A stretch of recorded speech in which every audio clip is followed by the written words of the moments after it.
Kabanata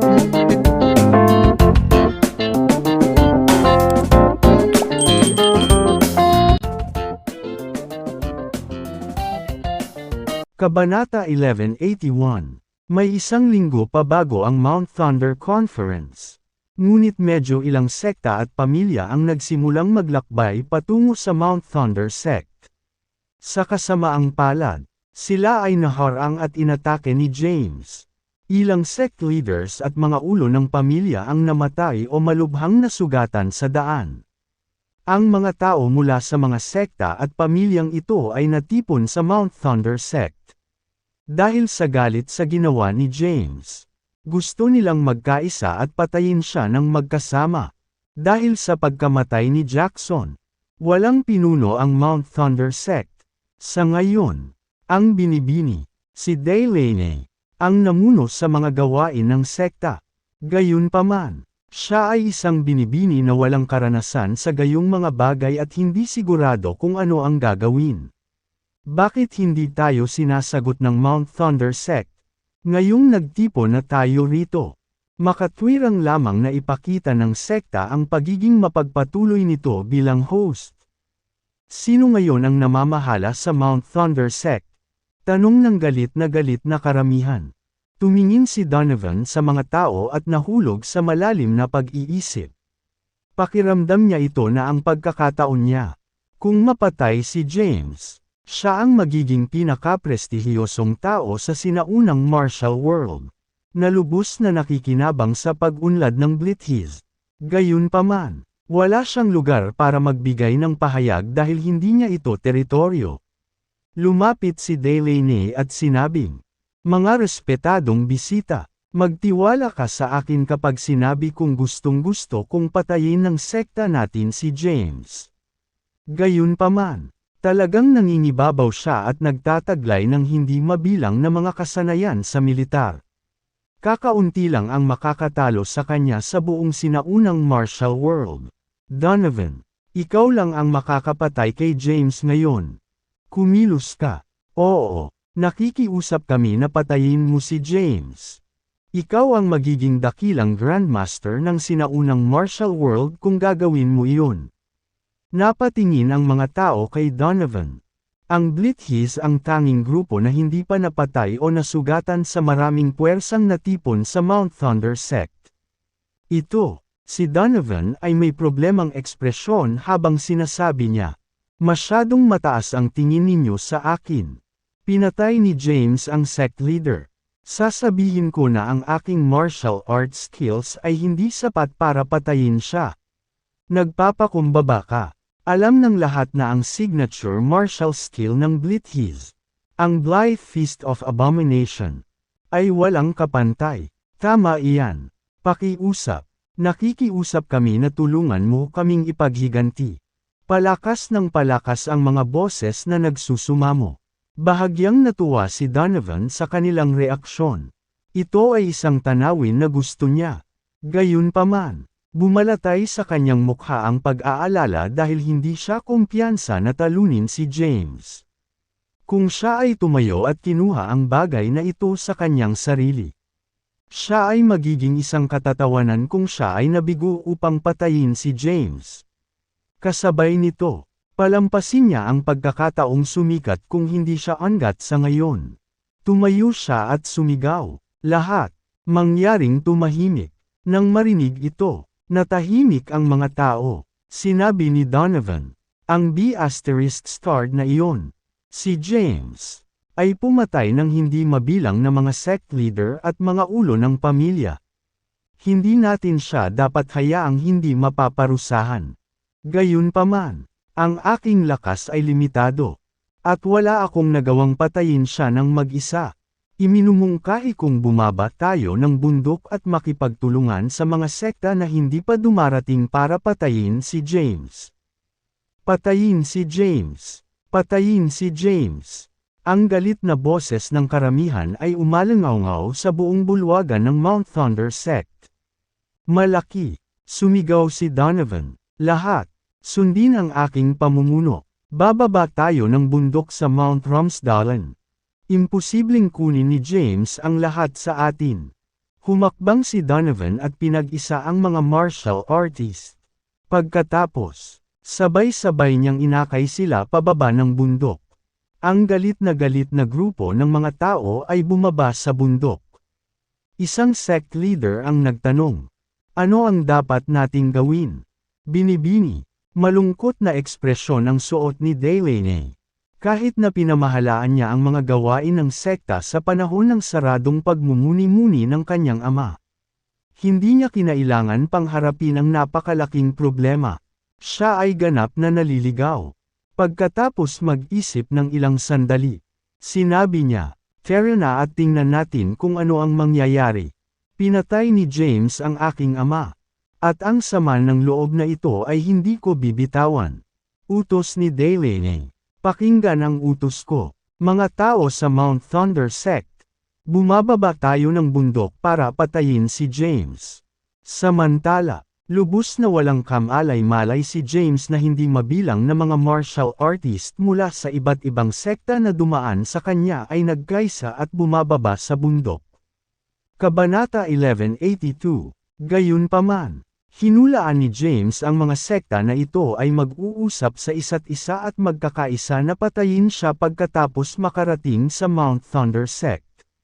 Tumingin siya kay Bryce, nakatayo sa tabi niya, at mahinahong nagtanong, "Nakapatay na ako ng napakaraming tao.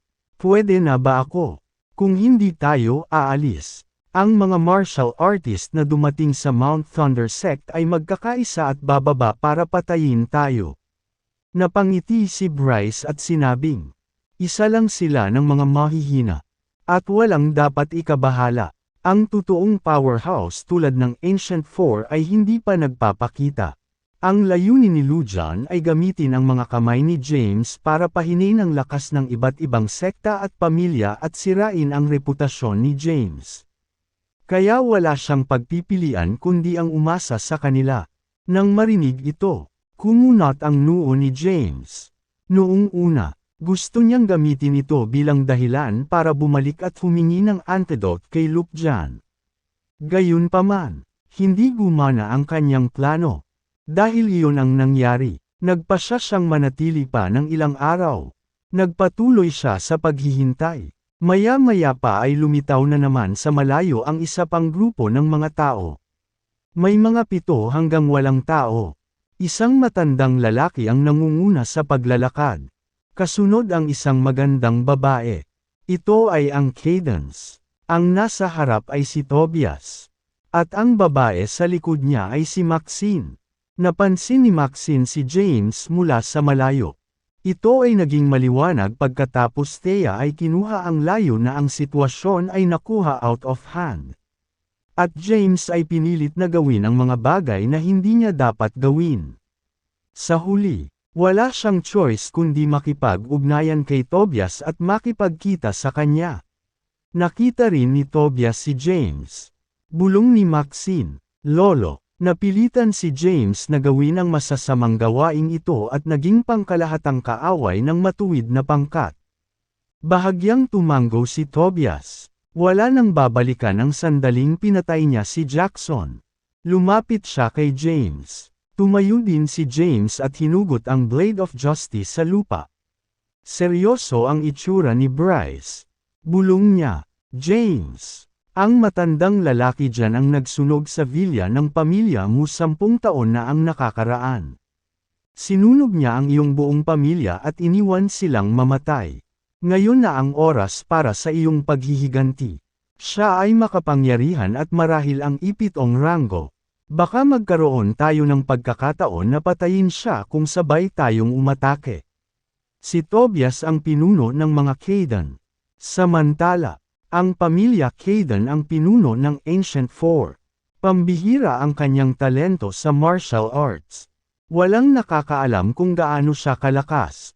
Ngunit ang isang magaspang na hula ay nasa isang lugar siya sa paligid ng tuktok ng ika-6 na ranggo o nasa ika-7 ranggo. Bukod pa rito, nagpractice siya ng 13 langit na espada. Tiyak na siya ay nireranggo ang nagtanong 10 sa sinaunang martial world. "James, Lumapit si Tobias at huminto sa mga 10 metro ang layo kay James. Ikinawit niya ang kanyang mga kamay sa kanyang likuran at tumingin kay James na may pagkadismaya. Hindi ko inaasahan na tatahakin ka sa landas na ito. Haharangan mo ba ako at papatayin mo ako sa Romsdalen Valley? Sinundan siya ni Maxine at tumingin kay James. Then, tumingin siya kay Bryce, na nakatayo sa tabi niya. Sa wakas, dama po ang mga mata niya kina Aphrodite at Venus. Tobias, sinunog mo ang vilya ng pamilya ko at pinatay mo ang pamilya ko 10 taon na ang nakararaan. Aayusin natin ang away na ito minsan at magpakailanman ngayon. Iginuhit ni James ang Blade of Justice at itinutok ito kay Tobias. Kasabay nito, isang enerhiya ang lumabas sa kanyang katawan at kumalat sa kanilang paligid.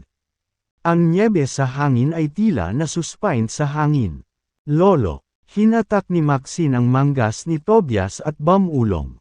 Kilalang kilala ko si James. Hindi naman siya ganito. Sigurado akong may dahilan siya. Hindi mo dapat siya pinaglalaroan. Ang pagpapalitan lang ng ilang galaw ay sapat na. Maxine. Hanggang ngayon, gusto mo pa bang magsalita para kay James? Nagdilim ang mukha ni Tobias. Puno ng galit ang kulubat niyang mukha. Malinaw na may intensyon siyang pumatay. Patayin si James. Patayin si James. Isang nakakabinging chant ang umalangaw sa di kalayuan. Narinig ni James ang tunog at lumingon sa pinanggalingan nito. Daan-daang martial artist ang lumapit sa kanya. Bawat isa sa kanila ay puno ng galit. Daan-daang tao ang lumapit na may nakakatakot na aura. Ang kanilang kahanga-hangang paraan lamang ay sapat na upang takutin ang ilan sa mga Kaidan. James, pinatay mo ang aming Valley Master. Hindi ka mapapatawad ng Medical Valley. James, idineklara ka ng Paragon Martial Arts School na kalaban namin. Nangako ang sekta ng langit at lupa na papatayin ka. Umalangaw ang lahat ng uri ng deklarasyon. Nang makita ang napakaraming tao, sumimangot si Maxine at bamulong. Ilang tao ang napatay ni James. Seryoso ang tingin ni James sa mga taong papalapit sa malayo. Kung hindi sila aalis, isang matinding labanan ang tiyak na sumiklab. At hindi ito ang gusto niyang mangyari. Sinulyapan niya si Bryce at bamulong. May tiwala ka pa bang patayin ang lahat ng taong ito ngayon? Bryce wore a hesitant expression, which is rare for him. Ito ang pinakamagandang pagkakataon para patayin si Tobias. Hindi niya inaasahan na ang mga martial artist na nakarating sa Mount Thunder sect ay babalik ng ganoon kabilis. Bagaman sila ay mahina, napakarami nila. At mahirap para sa kanilang dalawa na patayin silang lahat. Kahit na nagtagumpay sila sa pagpatay sa lahat. Sila ay magdaranas ng matinding pinsala at maaaring mamatay. Fair na, nag-isip sandali si Bryce. Tumingin kay James, at sinabing, magkahiwalay tayo ng landas at magkikita sa villa. Tumango si James, sa tingin mo papayag ba akong umalis ka? Napansin ni Tobias na sina James at Bryce ay nagpaplanong umatras at mabilis na hinugot ang kanyang mahabang espada mula sa kanyang likuran. Tumalon siya ng 10 metro sa ere at itinutok ang kanyang espada pababa kay James. Malamig na sumigaw, James, B***** ka, ililibre kita ngayon.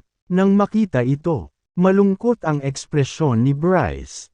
Alam ni James na si Tobias ay makapangyarihan at mas makapangyarihan kaysa sa kanya. Hindi siya magkakaroon ng pagkakataon laban kay Tobias. Bukod dito, hindi siya sigurado kung naabisuhan ba ni Jackson si Tobias tungkol sa kanyang plano. Si Tobias ang pinuno ng mga Kaidan, na bahagi ng Ancient Four. Ang Ancient Four ay wala sa panig ng hari o ng Gu sect. Tumayo sila sa gitna at nanatili sa labas ng mga gawaing pampulitika. Mabilis na bumaba sa bundok ang galit na rabble. Maya-maya, 10 metro na lang ang layo nila kay James. Whoosh! Daan-daang tao ang naglabas ng kanilang mga espada.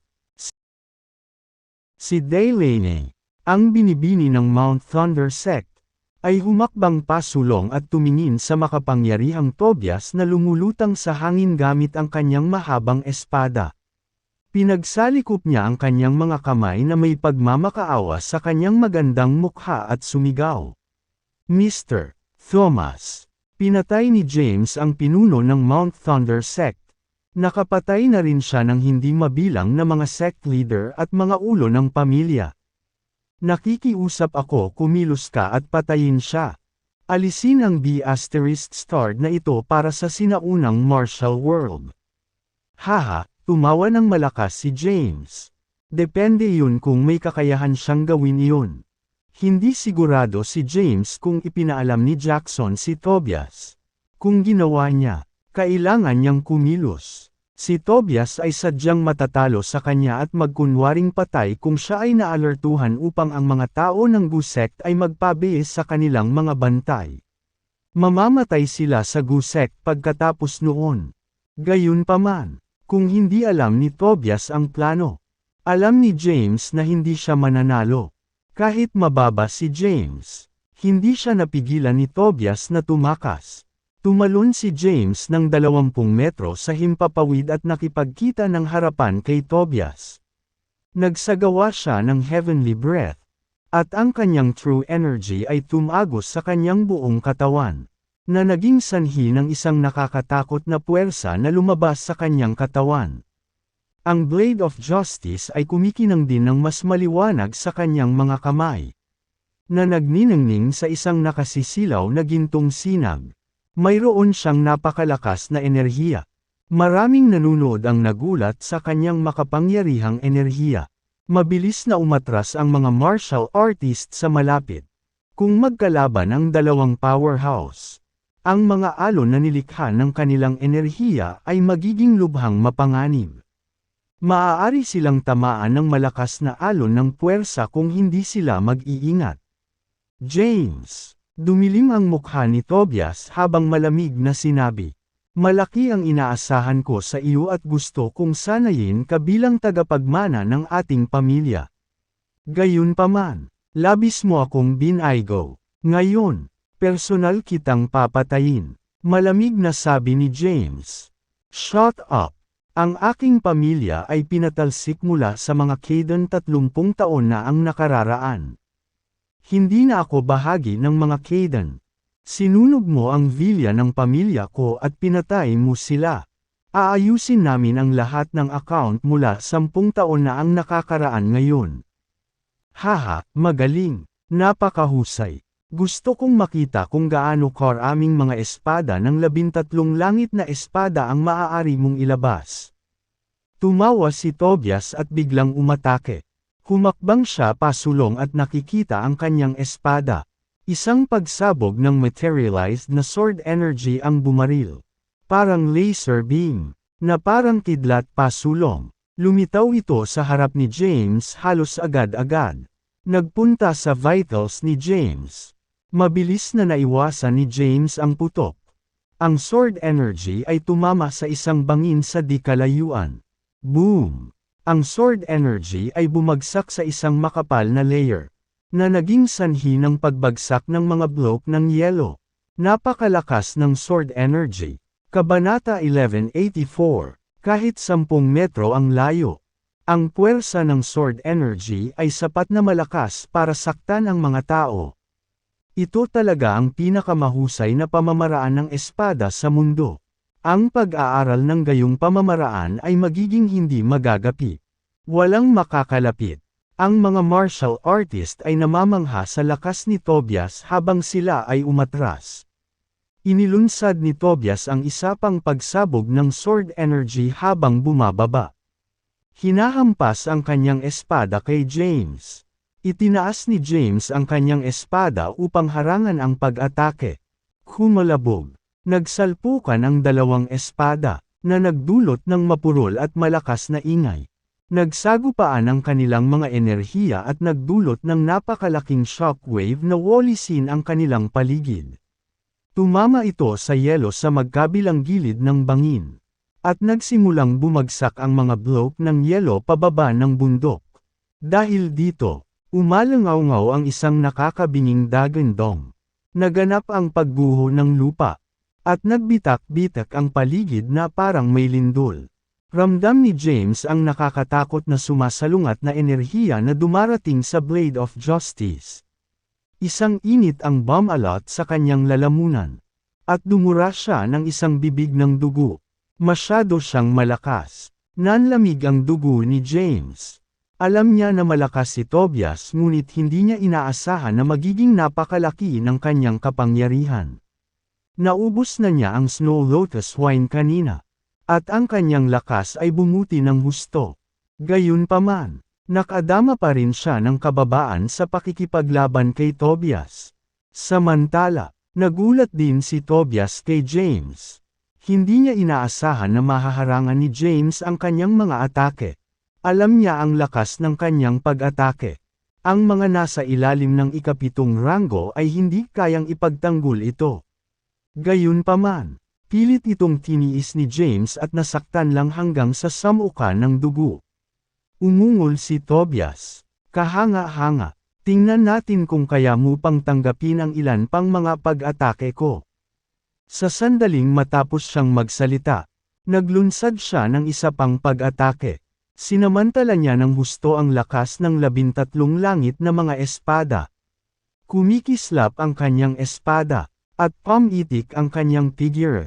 Napilitan si James na pumunta sa depensa.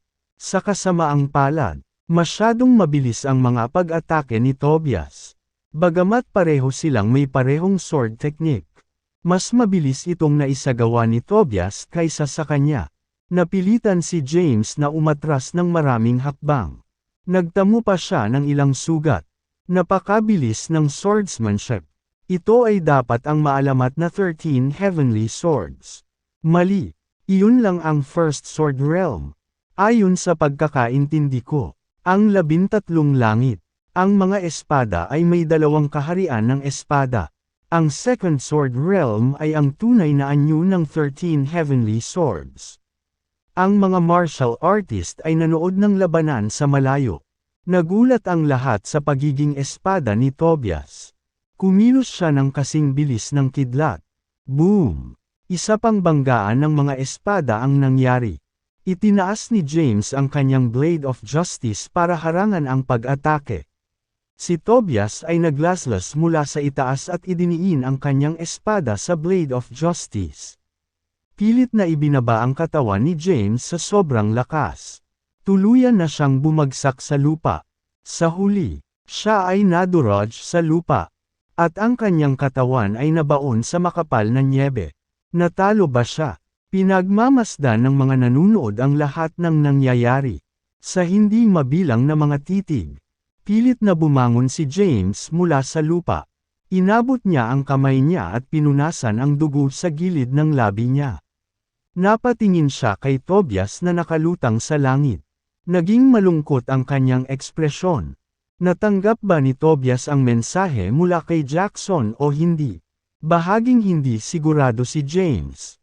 Ito ay maliwanag na ang mga pag-atake ni Tobias ay nakamamatay at nilayon upang patayin siya. Pinaganya niya ang heavenly breath. At ang true energy ay dumaloy sa kanyang katawan. Na kumalat sa kanyang mga paa at buto. Biglang nagbago ang kanyang balat. At naging tanso. Nang makita ito, agad na nagbago ang ekspresyon ni Donovan. Siya ay natalo sa pamamagitan ng pamamaraang ito pabalik sa Mount Little Root. Nang makitang muli, bumili ng tibok ng kanyang puso. Anong klaseng martial arts skill yan? Paano nalaman ni James ang martial art technique na ito? Ano ang kaugnayan niya sa matandang lalaki na lumitaw sa Mount Little Root kanina? Naguguluhan din ang ibang martial artists. Ginamit ni James ang Invincible Body CD at pinalaki ang kanyang defensive power. Tumalon siya ng 20 metro sa hangin at tumingin kay Tobias. Itinutok ang kanyang espada ng paalang sa kanya. Kumilos ka, matandang lalaki. Naguguluhan. Hinawakan ni Tobias ang kanyang espada at tumingin kay James, na nababalutan ng tanso. Anong uri ng martial arts technique iyon? Ang mga Kaidan ay nakakolekta ng hindi mabilang na mga sinaunang balumbon na nagtala ng mga nakaraang kaganapan sa iba pang panahon sa kasaysayan. Gayunpaman, hindi pa siya nakakita ng mga tala ng martial art technique na ginagawa ni James sa alinman sa mga sinaunang scroll. Itinaas ni Tobias ang kanyang espada. At mas kumikinang ito. Kunin mo ito. Nagdilim ang kanyang mukha. At umungol. Sinugod si James gamit ang kanyang espada. Habang lumilipad siya papunta kay James. Ang mahabang espada sa kanyang kamay ay nagpakawala ng nakakatakot na sword energy. Ang unang sword energy. Ang pangalawang sword energy. Ang ikalimang sword energy. Ang ikasampung sword energy. Ang ikalabing-isang sword energy. Ang ikalabindalawang sword energy. Ang labindalawang na materialize na sword energies ay sumambulat kaagad. Ikiling ni Tobias ang kanyang mahabang espada. Ang labindalawang sword energies ay bumagsak sa kalangitan at bumuo ng isang swordnet sa hangin. Sa isang nakakatakot at nakakabighaning puwersa, binaril nila si James. T13 Heavenly Swords. May labindalawang sword energies. Kulang pa siya ng isa para lubos na makabisado ang 13 Heavenly Swords. Ang kanyang sword energy ay napakalakas. Nakaramdam ako ng takot kahit nasa ganoong distansya. Bahagyang nagbago ang ekspresyon ng mga martial artist sa di kalayuan. Lolo, huwag. Namutla sa takot ang mukha ni Maxine. At hindi niya napigil ang mapasigaw ng malakas. Gayunpaman, huli na ang lahat. Ang labindalawang sword energies ay bumaril kay James na may mapanirang kapangyarihan tulad ng labindalawang meteorite. Nagbago ang mukha ni James. At mabilis siyang umatras. Sa kasamaang palad, hindi niya kayang malampasan ang sword energies. Isa sa mga sword energies ang bumulusok sa kanyang likod. Ang Invincible Body City ay isang mahusay na depensa. At si James ay hindi nagtamo ng anumang panlabas na pinsala. Gayunpaman, ang puwersa ng pagsabog ng sword's energy ay yumanig sa bloody energy sa kanyang katawan. Hindi napigilan ang lumalakas na pagmamadali. Bumulwak si James ng isang subo ng dugo. Matapos matamaan ay bumagal ang kanyang mga galaw. Hindi nagtagal. Sumunod ang isa pang sword energy at hinampas siya. Sa isang iglap ay natamaan ang buong katawan niya. Dahil sunod-sunod na dumaranas siya ng malubhang panloob na pinsala. Hindi niya makuha ang kanyang true energy. Bumagsak ang kanyang katawan mula sa langit at bumagsak sa lupa. Boom! Bumagsak siya sa makapal na kumot ng nyebe, na naging sanhi ng pag-flutter ng snow. Huff! Hingal na hingal ang mga sinaunang martial artist na nanunood sa di kalayuan.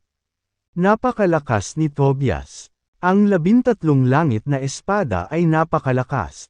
Nagpakita si Tobias ng ganoong agresibong swordsmanship at makapangyarihang sword energy. Sino sa mundong ito ang may kakayahang lumaban sa kanya?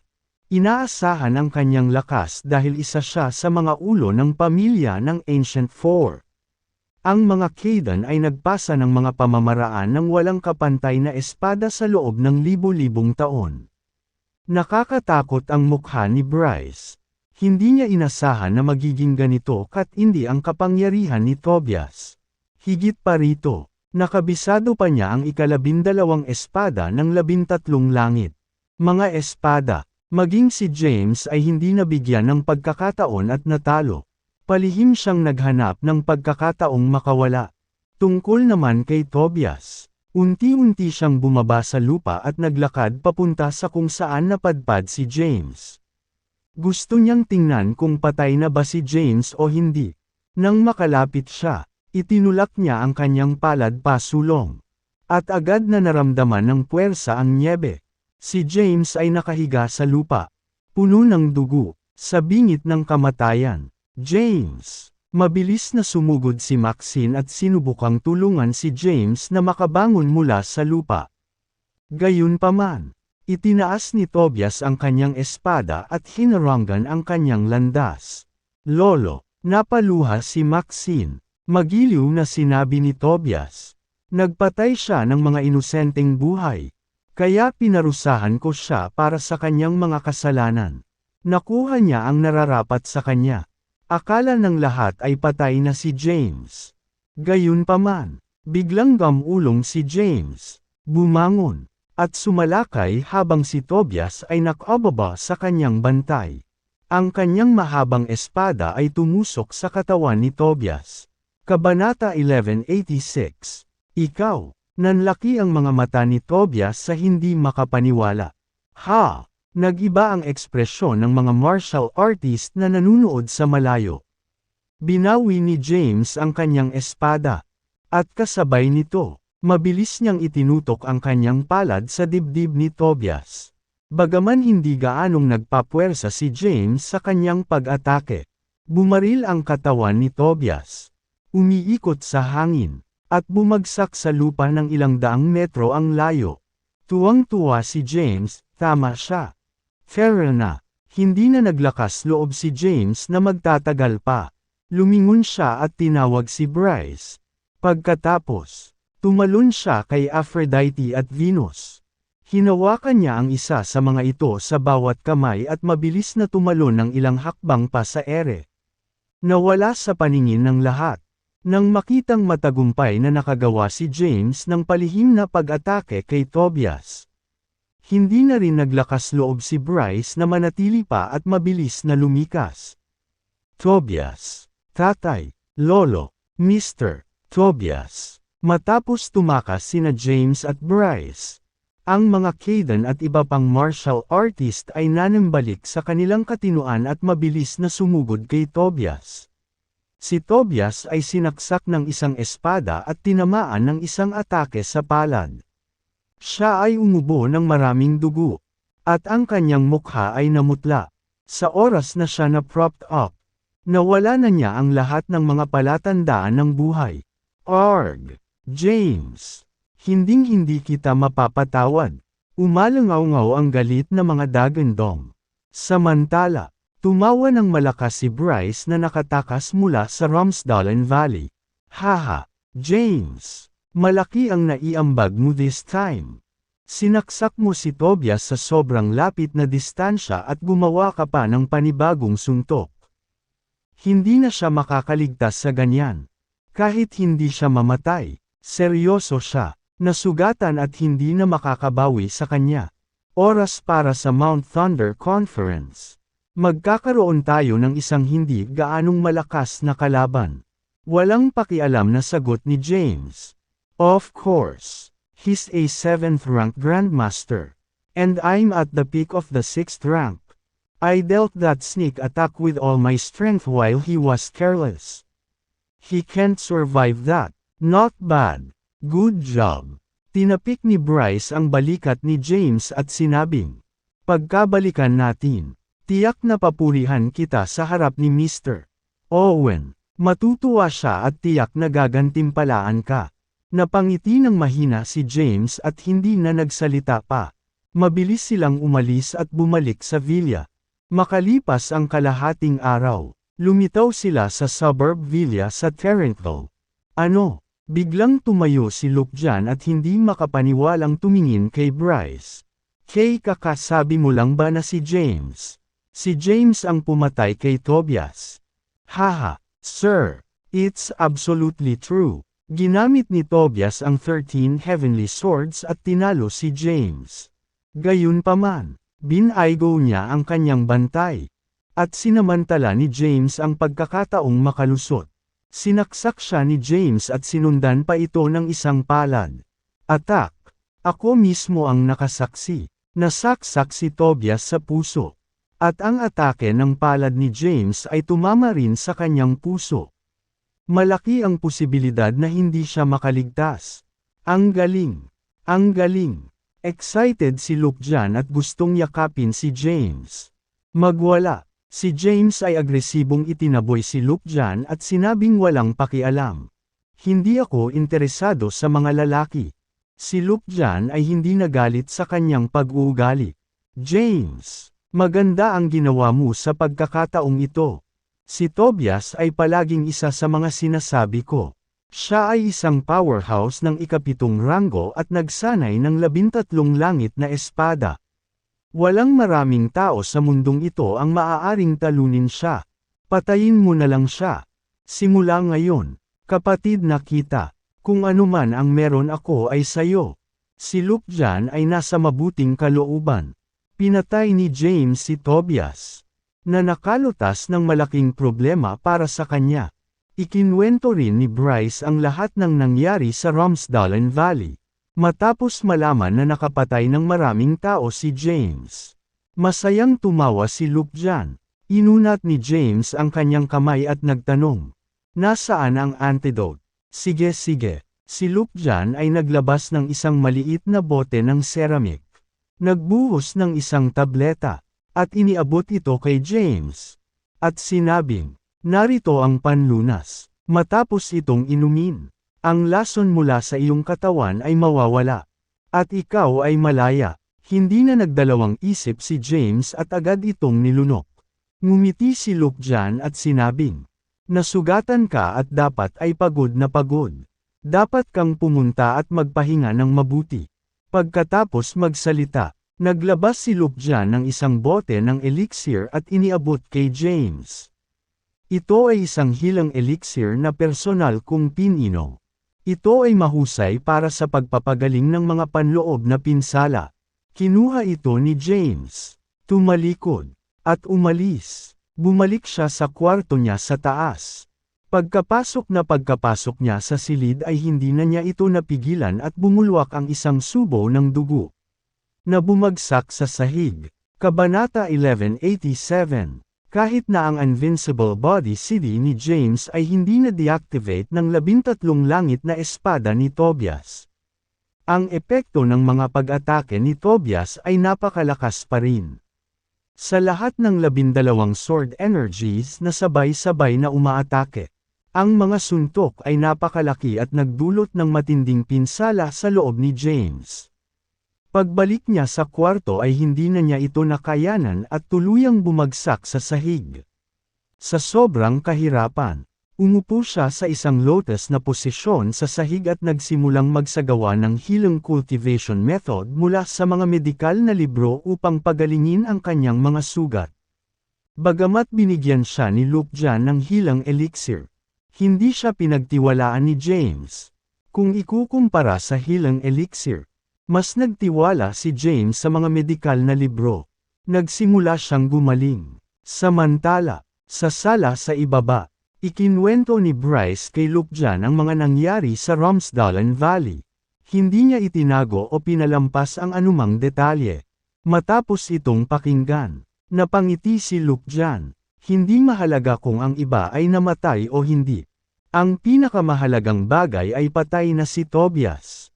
Si Luke Jan ay nasa ikapitong langit. Si Tobias ang pinuno ng mga Kaidan. Isang ikapitong ranggo na Grandmaster na nagsanay ng walang kapantay na pamamaraan ng espada. Ang 13 langit na espada. Maaari siyang may rank sa nangungunang 10 sa sinaunang martial world. Ngayon na siya ay patay na. Si Luke Jan ay may isang hindi gaanong kakilakilabot na kalaban. Sabi ni Bryce, "Sir, hindi na makakabalik si James at naging pinakamalaking kalaban na siya ng martial community. Ikaw lang ang tanging tao na makakapagprotekta sa kanya ngayon. Wala siyang choice kundi sundin ka." Tumango si Luke Jan at sinabing, "Ma'am, totoo yan. Depende lahat sa iniisip ng batang ta ngayon. Kung susundin niya ako, hindi ko siya pagmalupitan. Pero, hindi ko siya pipilitin kung ayaw niyang sumama sa akin. Sir, ano po ang dapat nating gawin ngayon?" Matiyagang naghihintay kami ng ilang araw hanggang sa Mount Thunder Conference.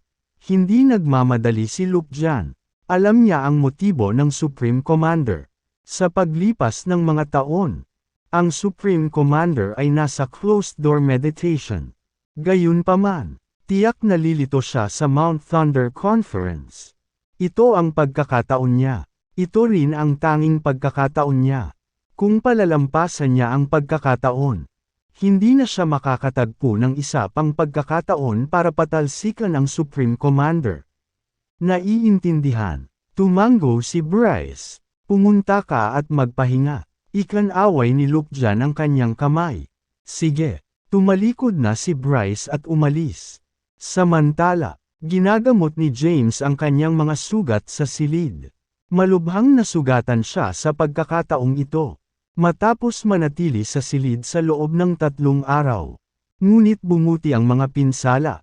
Gayunpaman, mas matagal bago siya tuluyang makabawi.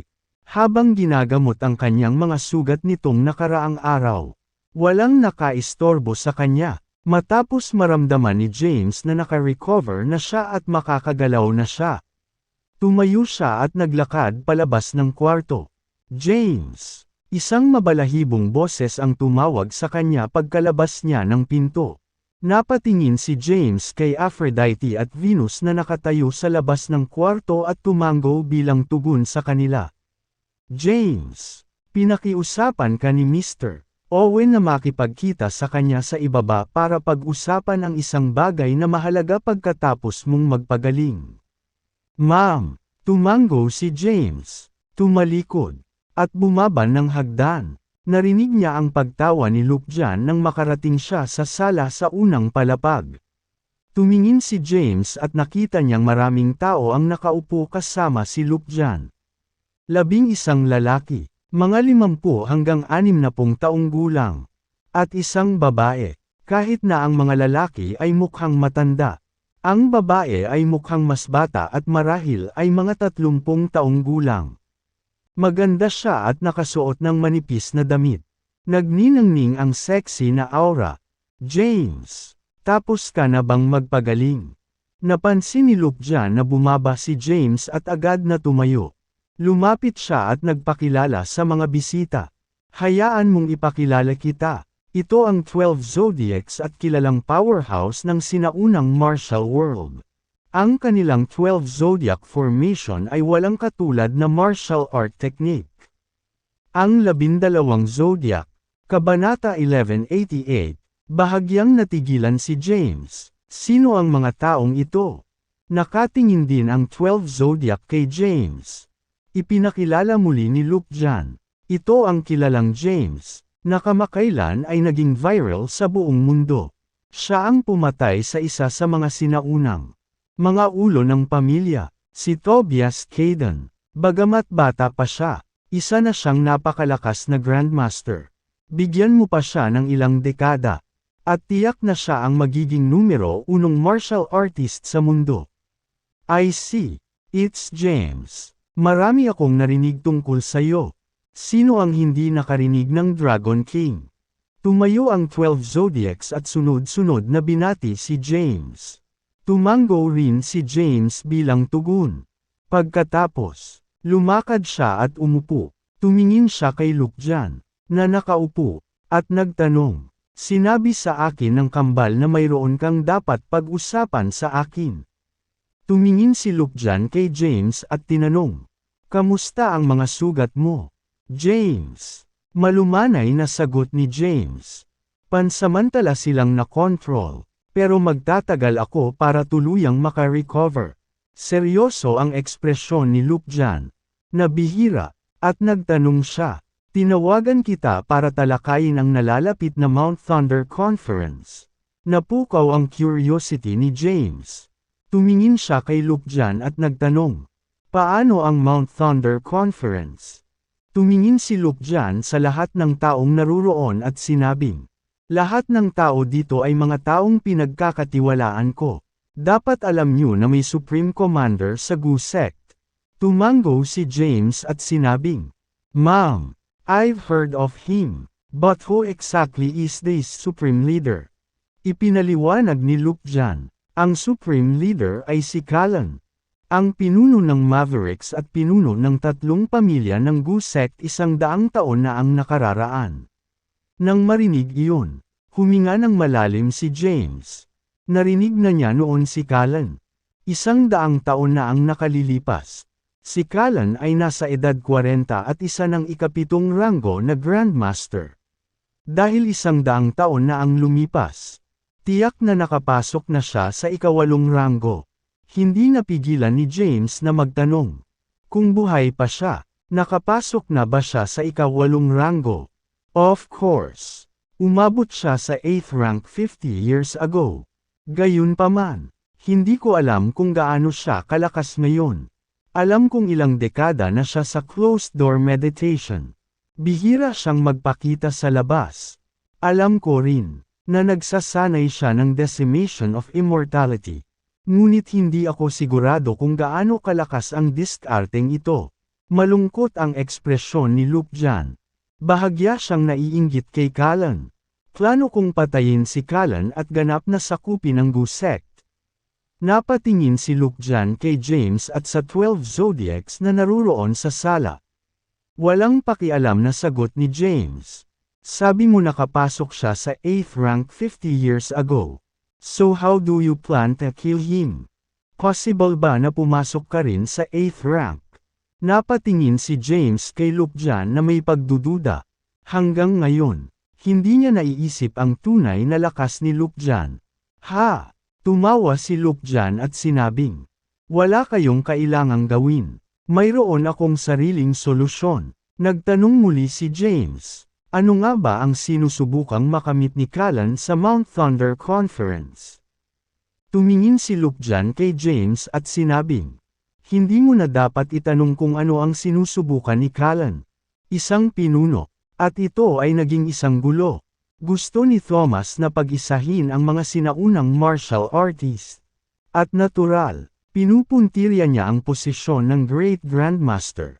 Sa pagkakataong ito, tiyak na lalabas si Callan sa Mount Thunder Conference. Hanggat nagpapakita siya, ito ang magiging kamatayan niya. Tumayo si James, iniunat ang kanyang katawan, at sinabing, nasugatan pa rin ako at nanghihina. Ayokong mamatay kasama ka. Babalik ako sa Kensington at maninirahan sa pag-iisa kasama si Thea. Mahinahong sinabi ni Luke Jan, natatakot ako na hindi yun nakasalalay sa iyo. James, sa tingin mo ba ay maaari kang umiwas sa bagay na ito ngayon? Ang iyong lolo ay nasa tabi ng kataas-taasang pinuno. At pinatay mo ang hindi mabilang na mga miyembro ng martial community. Magiging gulo ang Mount Thunder Conference. Kapag nanalo ang lolo mo, magiging maayos ang lahat. Pero kapag natalo siya, hahabulin ka ng martial community. Huminto si James at nagtanong, nasaan ang lolo ko? Umiling si Luke Jan at sinabing, hindi ko alam, pero dapat nasa paligid siya ng Mount Thunder sect dahil magsisimula na ang conference. Haha! Ako ba ang tinutukoy mo? Isang malakas na tawa ang narinig. Nang marinig ang tunog, ang lahat sa villa ay nanginginig at biglang tumayo. Kabanata 1189. Matapos tumunog ang tawanan, itinulak ang pinto ng villa, at pumasok ang isang matandang lalaki sa villa. Ang matanda ay may maayos at mixing puting buhok at nakasuot ng martial art robe. Sa kabila ng kanyang lumang hitsura, siya ay mukhang puno ng enerhiya. Lolo, natuwa si James nang makita ang matanda. Hindi niya namamalayan na lumakad at tinitigan ang papalapit na matanda sa tuwa. Alam niyang hindi patay ang kanyang lolo. Gayunpaman, hindi niya malaman kung nasaan ang kanyang lolo. Sa wakas ay nakilala niya ang kanyang lolo. Maganda ang ginawa mo. Iniunat ni Thomas ang kamay at tinapik ang balikat ni James. Nakangiting sabi, not bad. Naging napakalakas mo sa maikling panahon. Muntik mo nang marating ang ika-7 ranggo at napatay mo pa ang matandang iyon. Si Tobias. Pagpupuri ni Thomas kay James. Maraming tanong si James sa kanyang puso. Ano ang nangyari 30 years ago? Talaga bang nasunog ang kanyang pamilya 10 taon na ang nakalilipas? Bakit kailangan pang magtago ng kanyang lolo sa loob ng 10 taon? Ano ang dahilan kung bakit niya peke ang kanyang pagkamatay hindi pa katagal? Sino ang sinusubukan niyang lituhin? Lolo, Kinawayan ni Thomas ang kanyang kamay at pinutol si James. Alam kong marami kang tanong. Hindi mo na kailangang tanungin sila ngayon. Natural na mauunawaan mo sa hinaharap. Nakangiting tumingin si Lukjan kay Thomas at sinabing, Thomas, sa wakas nandito ka na. Matagal na akong naghihintay. Bilasan mo, maupo ka na. Lumapit si Thomas at umupo. Umupo na rin si James sa kanila. Ang 12 zodiac ay hindi ng ahas na maupo sa halip ay tumabi. Umupo si Lukjan at nagtanong, Thomas, kumusta na ang mga pangyayari? Umalis na ba si Callan? Tumango si Thomas at sinabing, Ma'am, on the way na siya. Gaano siya kalakas ngayon? Tanong ni Lukjan. Nagkibit balikat si Thomas at sinabing, Paano ko malalaman? Hindi ko siya nakipaglaban kailanman. Gayunpaman, malamang na hindi pa siya umabot sa ika-9 na ranggo. Mula noong sinaunang panahon, walang sino man ang nakapasok sa ika-9 na ranggo. Kahit na si Callan ay isang martial art genius. Imposibleng makapasok siya sa ika-9 na ranggo sa loob lamang ng ilang dekada. Mapapatay natin siya hanggat hindi pa siya umabot sa ika-9 na ranggo. Nang marinig ito, gumaan ang loob ni Lukjan. Huwag kang mag-alala, sa sandaling mamatay si Callan. Tayo ay nasa iisang bangka at magtutulungan para bumalangkas ng mga plano sa hinaharap. Natarante si James. Nakikipagtulungan daw ang lolo niya kay Callan. Bakit nakikisali din siya kay Lukjan? Ano ang sinusubukan niyang gawin? Tumingin si James kay Thomas na may pagkalito. Lolo, ikaw, samahan mo ako sa labas. James. Hindi nagtagal si Thomas at mabilis na tumalikod. Naglakad palabas ng villa. Sumunod naman si James sa likod niya. Napatingin si James sa matandang nakatayo sa snow sa labas ng villa. 1/3. Ang taong ito ay ang kanyang lolo, na nagturo sa kanya ng lahat ng kanyang nalalaman mula pagkabata. Gayunpaman, ang taong nakatayo sa kanyang harapan ay lubos na naiiba sa lolo ng kanyang mga alaala. Ano ang gusto mong itanong? Napatingin si Thomas kay James. Tanong ni James, ano ang nangyari sa pamilya natin 30 years ago? Sinabi ni Thomas, hindi ba ipinaliwanag sa iyo ni Thea ang mga bagay-bagay? Naglilibang ako at naambush. Ang aking tunay na enerhiya ay lumipad pabalik at sumugod sa aking utak. Na naging dahilan upang ako ay magdusa ng isang paglihis ng enerhiya at magmukmak. Napatay ko ang maraming miyembro ng Cadence. At inalis ng Great Grandmaster ang aking cultivation. Pinaalis ako sa Cadence. Sino ang umatake sa'yo? Hindi ko alam. Si Tobias ba? Hindi siguro. Bahaging umiling si Thomas. Bagamat hindi siya sigurado sa pagkakakilanlan ng ambush. Masasabi niyang hindi ito si Tobias kundi ibang tao mula sa mga Caden. Hindi ba si Tobias iyon? Naguguluhan si James. Siguro ito ay mula sa collateral lineage ng Cadence.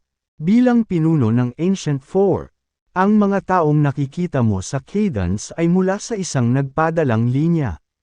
Gayunpaman, ang pamilya ay may maraming iba pang collateral lineage na may maraming powerhouses mula sa kanila. What about 10 years ago? Tiyak na nabawi mo na ang iyong cultivation 10 taon na ang nakalipas. Bakit mo napanood ang pamilya natin na namatay sa impyerno? Kabanata 1190. Of course, I didn't. How could some ordinary people burn our family to death? Bahagyang ngumiti si Thomas. Kung gayon, nasaan ang mga kapamilya natin? Nasa ibang bansa sila. Malapit mo na silang makita. So, hindi pa patay ang tatay ko.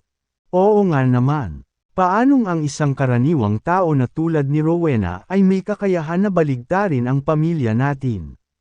Nang marinig ito ni James ay nakahinga ng maluwag.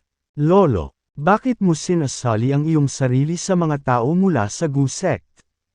Ano ba talaga ang sinusubukan mong gawin? Hindi mo kailangang malaman. Ikinaway ni Thomas ang kanyang kamay. Naglabas siya ng isang maliit na bote at iniabot kay James. At sinabing, may 2 tabletas sa loob. Ang isa ay pula at makakatulong sa iyo na makalusot sa summit. Ang asul ay makatutulong sa iyo na makapasok sa ultimate spiritual gate. Ubusin silang 2 at magnilay sa pag-iisa. Sikaping makapasok sa ika-7 ranggo bago magsimula ang Mount Thunder Conference. Nagulat si James. Ito ang mga elixir na maaaring makatulong sa kanya na makapasok sa ika-7 ranggo. Mula sa kanyang pangunawa, ang paglabag sa huling 2 kinakailangan ay mahirap. Kung papalaran, ang isa ay maaaring makalusot sa loob ng ilang taon. Kung hindi, maaaring hindi makalusot pagkatapos ng mga dekada. Gawin mo ang kailangan mo. At huwag kang masyadong mag-alala. Nag-iwan si Thomas ng isang pangungusap at tumalikod para umalis. Maya-maya pa ay nawala na siya sa paningin ni James. Napatingin si James sa humiwalay na figure ng kanyang lolo. Pagkatapos, siniyasat niya ang maliit na bote sa kanyang kamay. At naging seryoso ang kanyang ekspresyon. Lalong nahihirapang intindihin ang kanyang lolo. Hindi sigurado si James kung anong uri ng tao siya at ang kanyang tunay na layunin. Makalipas ang ilang oras, huminga ng malalim si James. Dahil hindi ipinaliwanag ng kanyang lolo ang mga bagay-bagay, hindi niya ito masyadong pinag-isipan. Sa ngayon, sigurado siyang hindi siya sasaktan ng kanyang lolo. Tumalikod siya at naglakad pabalik sa villa na may dalang elixir. Sa loob ng villa, nagkukumpulan pa ang iba. Pagkapasok niya sa silid, tinanong ni Lukjan, James, ano ang sinabi sa iyo ng lolo mo? Kalmadong sagot ni James, wala lang. Siya nga pala, kailan ka nagsimulang magtrabaho kasama ang aking lolo? Naabot niya ang isang kasunduan sa pakikipagtulungan kay Callan at tinutulungan siyang mag-strategize ng mga plano. Anong klaseng kasunduan ang naabot niya sa iyo? Na-curious si James kung anong magandang alok ni Lukjan kay Thomas para ipagkanulo niya si Callan. Bahagyang tumawa si Lukjan. Pinaalalahanan siya ni Thomas na huwag sabihin kay James ang tungkol sa kanya. Hindi sumagot si Lukjan sa tanong ni James bagkus ay iniba niya ang usapan. James, may ilang araw pa bago ang Mount Thunder Conference. You can recuperate peacefully. I'll call you again when the time comes. Dahil ayaw nang magsalita pa ni Lukjan, hindi na nagtanong si James. Tumalikod siya at umakyat sa taas. Binigyan siya ni Thomas ng 2 elixir.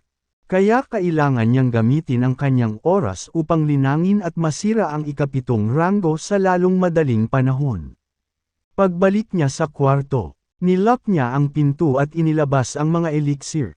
Una, inilabas niya ang pulang tableta.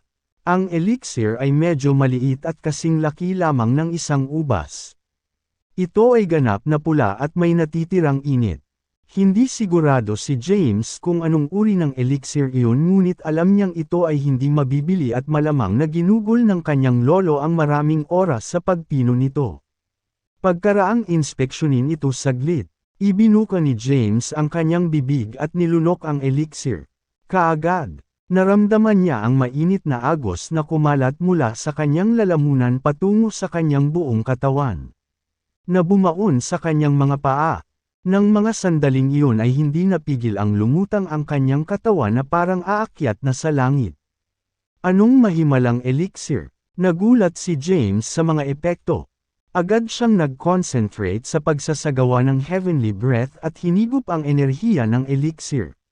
Sa sandaling iyon, mabilis na tumaas ang kanyang true energy.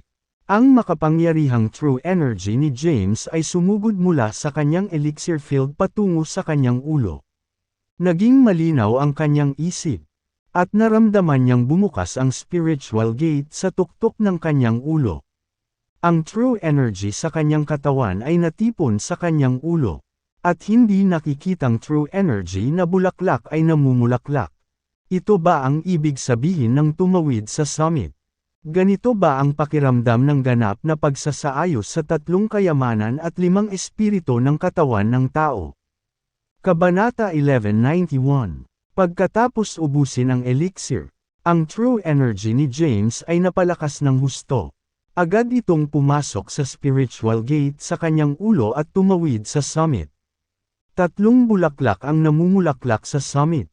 Ang 3 walang hugis na bulaklak ay nabuo gamit ang kapangyarihan ng true energy, blood energy, at spiritual power. Sa sandaling iyon, ang lahat ng true energy, blood energy, at spiritual power ni James ay lubos na napalakas. Narating niya ang isang hindi maisip na kaharian. Sa pagkakaalam ni James, kung maabot niya ang kaharian na ito bago ang edad na 100, ang proseso ng kanyang pagtanda ay titigil sa loob ng susunod na ilang dekada. Huminga siya ng malalim. Gaano hindi kapanipaniwala. Ang kanyang enerhiya ay humipa. At ang walang hugis na bulaklak sa kanyang ulo ay nawala. Hindi agad inubos ni James ang isa pang elixir. Dahil hindi pa rin matatag ang kanyang true energy. Kailangan niyang patatagin ito at ang kanyang kaharian. Sa unang palapag ng Villa, tumingin si Luke John Owen at ang 12 zodiac sa direksyon ng ikalawang palapag. Ang lakas ng aura. Nagulat ang 12 zodiac. Saglit na natigilan si Luke John habang nakangiting sinabing, nakarating na siya sa summit.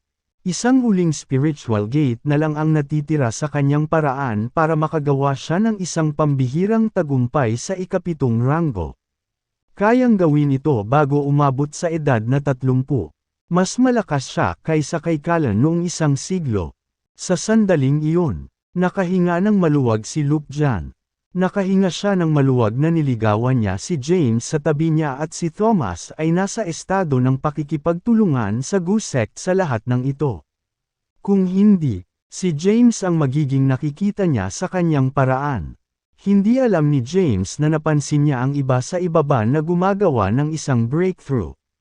Sa anumang kaso, wala rin siyang pakialam. Sinimulan niyang patatagin ang true energy.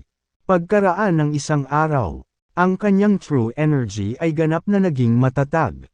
Pagkatapos, inilabas niya ang maliit na bote na ibinigay sa kanya ng kanyang lolo.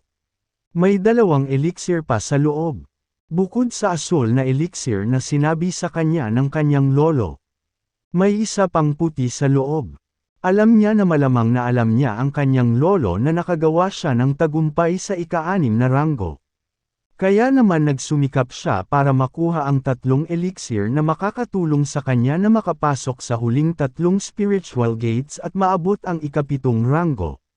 Dahil wala na siyang gamit para sa puting elixir, maingat niyang inimbak ito. Pagkatapos, kinuha niya ang asul na elixir. Gayunpaman, hindi niya agad inubos. Iyon ay dahil hindi pa niya naramdaman ang lokasyon ng kanyang spiritual gate. Noong usap siya sa mga matatanda ng Mount Thunder sect sa tuktok ng Mount Thunder, sinabi nila sa kanya na iba-iba ang spiritual gate ng bawat martial artist. Iminungkahi nila na umupo siya sa isang lotus position at mag-concentrate. Gayunpaman, kahit anong pilit niya, hindi niya maramdaman ang lokasyon ng huling spiritual gate. Hindi kaya, kulang pa rin ako sa true energy. Nararamdaman ko na lang ba ito pagkatapos kong ubusin ang elixir na ito? Bulong ni James. Pagkatapos ng maikling pag-alinlangan, nilunok niya ang elixir. Sa sandaling kainin niya ito, naramdaman niya ang isang bola ng apoy na bumubulusok sa buong katawan niya mula sa kanyang lalamunan. Binalot ng matinding sakit ang kanyang mukha, at hindi niya maiwasang mapaiyak sa sakit. Anong kapangyarihan? Natigilan siya. Hindi niya maisip kung paano napino ng kanyang lolo ang napakalakas na elixir. Kung tutuusin, sa kabila ng pagiging bihasa sa sining ng medisina, siya mismo ay hindi niya magawa kahit anong pilit niya. Huminga siya ng malalim at pinakalma ang sarili. Pagkatapos, sinimulan niyang i-absorb ang init sa loob ng kanyang katawan at ginawa itong true energy. Sumabog ang kanyang aura. Sa foyer sa ibaba, Natigilan si Lukjan at ang 12 Zodiacs. Nakakatakot ang aura. Lalagpasan ba niya ang huling spiritual gate? Ito ay kahanga-hanga. Kung magtagumpay siya, siya ang magiging pinakabatang 7th rank martial artist na mayroon kami sa loob ng maraming siglo. Kabanata 1192. Pupunta siya sa kasaysayan bilang pinakabatang individual na umabot sa ikapitong ranggo. Natigilan sila sa aura na nagmumula sa itaas, na napakalakas kaya mararamdaman ito ng lahat sa loob ng villa. Umalis. Utos ni Lukjan. Hindi na kaya ng villa ang kanyang aura. Malapit nang gumuho ang gusali. Pagkatapos, lahat ng nasa loob ng villa ay nagmamadaling umatras sa isang bakanting lupain ilang daang metro ang layo. Sumabog ang true energy ni James. Sa maikling panahon, nakakuha siya ng cultivation base na aabutin ng 1 dekada para makamit ng iba. Ang true energy ay pumasok sa kanyang mga paa at nagpakain sa kanyang laman. Sa sandaling iyon, naramdaman ni James ang isang puyo ng tubig na sumisipsip sa kanyang true energy sa isang nakababahala na bilis sa talampakan ng kanyang mga paa. Ay ito na ba ang huling spiritual gate ng aking katawan? Natigilan si James. Bagamat alam niyang may panghuling spiritual gate, nabigla pa rin siya nang maramdaman niya ito. Lumabas ka! Sumigaw si James habang pinapa-catalyze ang true energy. Parang tidal wave, dumaloy ang true energy niya sa buong meridian niya hanggang sa talampakan niya. Nabasag ang puyo ng tubig. Boom! Nang mga sandaling iyon, mula sa loob ng katawan ni James ang tunog ng pagsabog. Pagkatapos, tumagas ang malakas na enerhiya. Dumagundong. Ang gusali, na hindi na makayanan ang kanyang malakas na aura, ay gumuho sa isang tumpok ng mga durog na bato. Nakaupo si James sa tumpok ng mga durog na bato sa isang lotus position. Sa sandaling makapasok siya sa spiritual gate, pumasok siya sa isang kakaibang estado. Ang imahe ng sword moves ng 13 heavenly swords ay lumitaw sa kanyang isipan. Boom! Pagkaraan ng ilang oras, ang tumpok ng mga durog na bato ay yumanig. At isang figure ang dumating sa kalangitan. Halika, espada, nakatayo sa himpapawid. Inabot ni James, at isang espada ang pumailan lang sa kalangitan. Hinawakan ni James ang Blade of Justice at nagtanghal. Ang 13 makalangit na espada. Sa sandaling iyon, ang tunay na enerhiya sa loob ng kanyang katawan ay napakalakas na pakiramdam niya ay sisabog na ang kanyang katawan. Kailangan niyang magpakawala ng singaw. Swoosh! Ang makapangyarihang sword energy ay sumambulat. Sa sandaling iyon, 13 sword energies ang sumayaw sa ritmo sa paggalaw ng Blade of Justice. Ang kanilang nakakatakot na aura ay mararamdaman mula sa malayo. Ano? Ilang daang metro ang layo.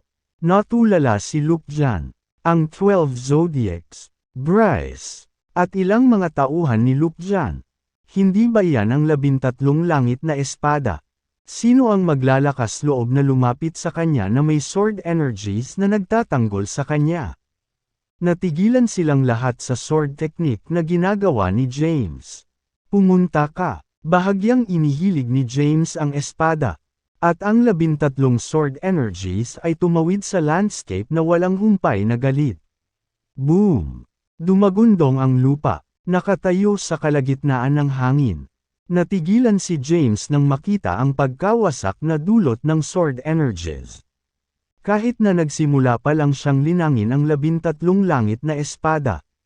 Pumasok siya sa isang estado ng true insight at natutunan ang lahat ng dapat malaman tungkol sa 13 heavenly swords sa sandaling makapasok siya sa huling spiritual gate. Bukod dito, pagkatapos maabot ang 7th ranggo, ang kanyang true energy ay lubos na na-boost, na nabuo ang 13 sword energies ng madali. Huminga ng malalim si James. Nakarating na ako sa 7th ranggo. Sa aking empowered 13 heavenly swords. Hindi ako magagapi laban sa lahat ng tao sa mundong ito maliban sa ikawalong ranggo na martial artist. May kumpiyansa ng ngiti sa mukha ni James. Kabanata 1193. Malaki ang pagkakaiba ng kapangyarihan sa true energy sa pagitan ng ika-6 na ranggo at ika-7 ranggo na martial artist. Tiwala si James na kaya niyang talunin ang sinumang nasa ibaba ng ika-8 ranggo. Bumaba siya mula sa langit at tuluyang lumapag sa lupa. Isang grupo ng mga tao ang naglakad palapit sa kanya. Nangunguna si Luke Jan, na nakangiting sinabi, "Congratulations, James! Nagawa mong maabot ang ika-7 ranggo sa murang edad. Marahil ikaw ang unang gumawa nito sa loob ng maraming siglo." Pagtingin kay Luke Jan, sumilay ang ngisi sa mukha ni James. Nang bigyan siya ng kanyang lolo ng mga elixir, sinabi niya sa kanya na gawin ang dapat niyang gawin. Ang ngiti ni James ay nagdulot ng panginginig sa gulugod ni Luke Jan. Hindi niya alam kung ano ang iniisip ni James. Sabi ni Bryce, "Congratulations! Gaano kalakas! Naabot mo ang ika-7 ranggo bago ang edad na 30. Ikaw ang magiging nangungunang martial artist sa mundo sa loob ng ilang dekada. Invincible ka." Pinaulanan ng papuri ng 12 zodiac si James. Samantala, tinanong ni James, "Ilang araw pa ba tayo bago ang Mount Thunder Conference?" Inayos ni Luke Jan ang kanyang sarili at sinabing, 3 araw na lang ang natitira." Ang ilan sa pinakamakapangyarihang sinaunang martial artist ng Seoul ay nagtipon na sa Mount Thunder Sect. Tanong ni James, "Ano ang susunod mong plano?" Sinabi ni Luke Jan, "Habang nasa saradong pagmumuni-muni ka, binisita ako ng Good Devil at sinabi sa akin na dumating na ang Supreme Leader sa Mount Thunder Sect. Gusto niyang pumunta ako doon sa lalong madaling panahon." Nang marinig ito, kumunat ang noo ni James. Hindi ba natatakot si Kala na atakihin sa lahat ng panig sa Mount Thunder Sect? Tumawa si Luke Jan. "Di mangyayari yun. Ito ay isang pagtitipon ng lahat ng mga sinaunang martial artist. Pagkatapos ng lahat, bago magsimula ang komperensya, walang maglalakas loob na gumawa ng unang hakbang. Bukod dito, habang ang kataas-taasang pinuno ay nagsusuot ng maskara sa lahat ng oras, walang makakaalam ng kanyang tunay na pagkatao." "Oh," patuloy ni James, "kung ganoon, dumiretso na rin tayo sa Mount Thunder Sect. Pero, aatake ba ako kung pupunta lang ako ng walang paghahanda?" Bahagyang nag-alala si James. Kung tutuusin, marami na siyang pinatay doon. Bagaman ang lahat ng ito ay isang gawa, ang mga disipulo ng mga sektang iyon at ang mga pamilya ay hindi alam. Baka magalit sila kapag nakita siya. "Naghanda na ako ng maskara ng maaga." Pagkasabi nun, pumalakpak si Luke Jan. Lumapit sina Aphrodite at Venus kay James. Sumulyap kay James na may paghanga. Inabot ng isa sa kanila ang isang itim na maskara. Kinuha ito ni James at sinabing, "Let's go." Pagkasabi niyan, tumalikod siya at tumungo sa direksyon ng Mount Thunder Sect. Sina Luke Jan, Bryce, ang 12 Zodiacs, at ang mga subordinate ni Luke Jan ay sumunod na malapit sa likuran. Sa daan, sinabi ni Luke Jan, "James, magiging pambihira ang Mount Thunder Conference ngayong taon. Ito ang unang pagkakataon na ang bawat sinaunang martial artist kay Seoul ay nagtipon-tipon sa loob ng maraming siglo. Una, nagkaroon ng sama ng loob sa ang pagitan ng Gu sect at ng iba pa. Pagkatapos, nagkaroon ng power struggle sa pagitan ng Ancient Four. Maaaring maging pangit ang mga bagay sa conference na ito. Gayunpaman, walang pakialam si James. Gusto lang niyang malaman kung sinong mga martial artist ang dadalo. Sino ang pupunta doon sa Mount Thunder Conference? Tanong niya. Sabi ni Luke Jan, "Hindi ko rin alam."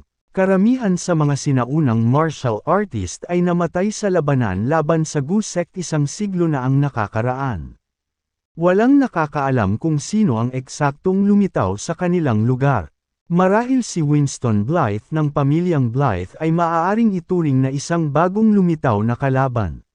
Gayun din, huwag nating kalimutan ang mga makapangyarihang figure ng Ancient Four. Lahat sila ay mga 7th-rank martial artist. Kung tutuusin, baka, tumigil siya saglit. Baka buhay pa ang founder ng Sol. Ano? Bulalas ni James. Oo, si Lance. Ang founder ng Sol. 5 taong gulang pa lang siya noong unang hari ng Sol. Hindi lang iyon. Isa siyang 5th-rank martial artist. Sa pagsabog ng mga pag-unlad ng teknolohiya sa nakalipas na mga taon. Dekada. Pagpapalawak ng isang lifespan is a piece of cake. Kung magiging maayos ang lahat. Nasa 105 taong gulang na siya ngayong taon. Kung nabubuhay pa siya, hindi dapat maging problema para sa kanya ang pag-abot sa ika-7 ranggo. Marahil ay nakagawa pa siya ng isang tagumpay sa ika-8 ranggo. Ma'am, bahagyang tumango si James. Hindi niya kailanman inaalala ang kanyang sarili sa hari ng 100 taon na ang nakalilipas. Sa halip, mas interesado siya sa Elite Four by the Kingside Sky, Earth, Wind, and Thunder. Sa pagkakaalam niya, umabot na silang 4 sa ika-7 ranggo 1 siglo na ang nakakaraan. Ito ay sa kanilang tulong na ang Sol ay itinatag sa unang lugar. Samantala, si Mr. Lee, ang taong nasa likod ng hari, ay isang alagad ni Sky. Alam ni James na ang mga sinaunang martial artist ay tao rin. Gayunpaman, sa ilalim ng normal na mga pangyayari, hanggat ang tunay na enerhiya ng isang tao ay maayos na napanatili pagkatapos maabot ang ika-7 ranggo, madali niyang mapalawig ang tagal ng buhay kahit gaano pa kalaki ang edad. Baka sila ay buhay, kung sila ay, naabot na nila ang ika-8 ranggo ngayon. May narinig ka na bang balita tungkol sa Elite Four nanograms unang hari? Bahaging umiling si Luke dyan. Hindi pa. Pagkatapos ng labanan laban sa Gusek, sila ay malubhang nasugatan at pumasok sa closed-door meditation. Dapat ay patay na sila ngayon. Nang marinig ito, hindi na nagtanong pa si James. Nagtungo sila sa Mount Thunder Sect. Tinawid nila ang Ramsdalen Valley at nagsimulang umakyat sa bundok. Bago sila makarating sa tuktok, nakita ni James ang isang babae na nakatayo sa isang bato sa gilid ng bundok. Ang babae ay nakasuot ng puting damit, at ang kanyang mahaba at itim na buhok ay umaagos sa hangin. Nang makita siya, huminto si James at ang iba pa. Lumingon ang babae. Siya ay kaakit-akit at hindi nagkakamali.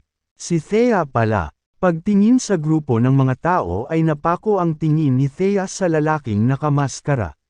Alam niyang si James iyon. Ang lalaking hinihintay niya. Noon, pinatay ni James ang maraming sect leaders ng sinaunang martial world at mga patriarch ng mga sinaunang martial family. Hindi siya maniniwala kung hindi niya ito nakita sa harap ng kanyang mga mata. James, nagngangalit ang kanyang mga ngipin. Pinandilatan niya ang lalaking nakamaskara. Alam kong ikaw yan. Nanatiling tahimik si James. Puno ng luha ang mga mata ni Thea. Dapat hindi kita niligtas 10 taon na ang nakakaraan. Dahil nagsimula ito sa akin. Tatapusin ko ito sa aking sariling mga kamay. Swish! Itinaas niya ang kanyang espada at itinutok kay James. Come at me. We'll fight to the death. Umalangaw-ngaw ang boses ni Thea. Nagkatinginan sina Luke Jan, Bryce, at ang 12 Zodiacs. Looking at James, Luke Jan said, "This is your own business. Mauuna na ako." Pagkasabi niya noon umalis na siya. Whoosh! Umihip ang hangin. At bumagsak ang nyebe. Nakatingin sa galit na si Thea. Napakunot ang kilay ni James. What the hell? Are you trying to make trouble for me? Thea. Sa pag-alis ni Luke Jan at ng iba pa, isang babae ang naglakad pababa ng bundok. Si Maxine iyon. Nakatayo ng ilang daang metro ang layo. Tumingin siya kay Thea. Napatingin si Maxine kay Thea na nakaharap kay James. Hindi niya alam kung ano ang ginagawa ni James. Akala niya ay hindi natatawid si James sa linya. Gayunpaman, sa paghusga sa kung gaano karaming mga tao, pinatay ni James. Hindi siya basta-basta naghahanap ng paraan para makalusot sa gusek. Kinailangan niyang pilitin. Nagbago na si James. Unang dumating si Thea para hanapin siya para pag-usapan kung ano ang gagawin. Gayunpaman, ngayon, wala siyang ibang pagpipilian kundi ang patayin siya. Masyadong makapangyarihan si James. Walang ordinaryong tao ang maaaring pumatay sa kanya. Si Thea lang ang nagkaroon ng pagkakataon. Nakatayo sa nyebe. Tiningnan ni Maxine ang dalawa sa ibaba. Kahit na siya ay composed sa labas, siya ay nakakaramdam ng labis na kaba sa loob. Hindi niya alam kung talagang hahaharapin ni Thea ang hampas ng kamatayan. Gayunpaman, sigurado siyang hindi sasaktan ni James si Thea. Nais ni Maxine na ang kabaligtaran ay totoo. Hinihiling niya na sana ay si Thea na lang ang hindi magtiis na saktan si James at si James ang papatay kay Thea. Hindi siya nagpakita sa sarili. Sa halip, tumayo siya sa may hagdan sa labas ng Mount Thunder sect at pinanood ang dalawa. James, hindi mo na ba kayang tanggalin man lang ang maskara mo? Hindi mo kailangang magtago sa likod ng maskara. Magpakalalaki ka at aminin mo ang iyong mga kasalanan. Malamig na sabi ni Thea. Tinanggal ni James ang kanyang maskara at ipinakita ang kanyang tunay na pagkatao. Tumingin kay Thea, nagtanong siya, ano sa tingin mo ang ginagawa mo? Ako dapat ang nagtatanong sayo niyan. Pagkasabi nun, gumawa ng hakbang si Thea. Sa isang kisap mata, humarap siya kay James at tinusok ang katawan nito ng espada. Baka umiwas si James. Sa lakas ngayon ni Thea, walang paraan na mapahamak siya nito. Gayunpaman, pinili niyang huwag umiwas. Paatras ng ilang hakbang, bumulwak ang dugo sa katawan niya. Ikaw, nang makitang dumudugo na si James, nataranta si Thea, namutla ang mukha niya, at nagmamadali siyang umatras ng ilang hakbang. Pagkatapos ay bumagsak si James sa lupa. Umagos ang dugo mula sa kanyang pinsala at namula ang nyebe. Bakit hindi ka umiwas? Pagtingin kay James na nakaluhod sa lupa at tinatakpan ang sugat niya. Nauutol na sabi ni Thea. Pinakatalyze ni James ang heavenly breath at ginamit ang true energy para harangan ang pagdaloy ng dugo. Pagkatapos, marahan niyang tinapik ang mga acupuncture point malapit sa kanyang pinsala. Pagkatapos, umupo siya sa snow, habang nakatingin sa nag-aalalang si Thea. Malamig na sinabi ni James. Iniligtas mo ako 10 taon na ang nakakaraan. Ngayong tinusok mo na ako ng iyong espada. Wala akong utang sa iyo. Simula ngayon, magiging estranghero na tayo. Pagkasabi niyan, tumayo si James at kinaladkad ang kanyang katawan paakyat sa bundok. Alam niya ang panganib at ang malalang kahihinatnan kung siya ay madulas. Hindi rin siya sigurado sa rate ng tagumpay. Gayunpaman, hindi niya nais na masangkot si Thea at ang mga kalahan. Sa pamamagitan ng paghiwalay kay Thea, paprotektahan niya ito. Medyo malayo, si Lupjan at ang iba ay nakatingin kay James. Nadahan daw ang kinakaladkad ang katawan ng paakyat ng bundok. Sumili ang ngiti sa mukha ni Lupjan. Wala nang paraan si James ngayon. Siya ngayon ay bahagi na nila. James, sigaw ni Thea. Tapos, napaluha siya, kahit narinig ni James ang pag-iyak niya. Hindi siya lumingon. Tahimik na nasaksihan ni Maxine ang palabas sa summit. Bahagya siyang nadismaya. Akala niya ay hahaharapin ni Thea ang hampas ng kamatayan pagkatapos patayin ni James ang napakaraming tao. Gayunpaman, mali siya. Pagtingin sa umaatres na nakita ni James. Napaluha si Thea. Bakit, James? Bakit? Sa sandaling iyon, wala na siyang ibang mabubuhay. Tumayo siya sa tabi ng kalsada at umiyak. Pagkatapos, nang walang kaunting pag-aalinlangan, tumalon siya sa bangin. Ang tabing daan ay itinayo sa paligid ng bangin. Sa isang gilid ay isang matarik na dalasdes. At sa kabilang banda ay isang bangin. Bagamat si James ay tumalikod kay Thea, ang kanyang kakayahan sa pandama ay lubos na napalakas matapos maabot ang ikakapitong ranggo. Alam niya ang nangyayari kahit na hindi siya lumingon.